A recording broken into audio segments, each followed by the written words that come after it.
یہ بھی کہہ دو کہ مجھے یہ حکم ہوا ہے کہ میں سب سے پہلا فرما بردار بنوں، اور یہ کہ اے پیغمبر تم مشرکوں میں نہ ہونا۔ یہ بھی کہہ دو کہ اگر میں اپنے پروردگار کی نافرمانی کروں تو مجھے بڑے دن کے عذاب کا خوف ہے۔ جس شخص سے اس روز عذاب ٹال دیا گیا اس پر اللہ نے بڑی مہربانی فرمائی، اور یہی کھلی کامیابی ہے۔ اور اگر اللہ تم کو کوئی سختی پہنچائے تو اس کے سوا اس کو کوئی دور کرنے والا نہیں، اور اگر نعمت و راحت عطا کرے تو کوئی اس کو روکنے والا نہیں۔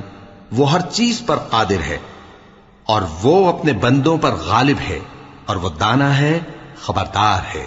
ان سے پوچھو کہ سب سے بڑھ کر قرین انصاف کس کی شہادت ہے؟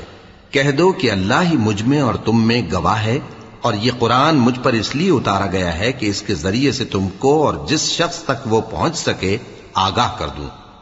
کیا تم لوگ اس بات کی شہادت دیتے ہو کہ اللہ کے ساتھ اور بھی معبود ہیں؟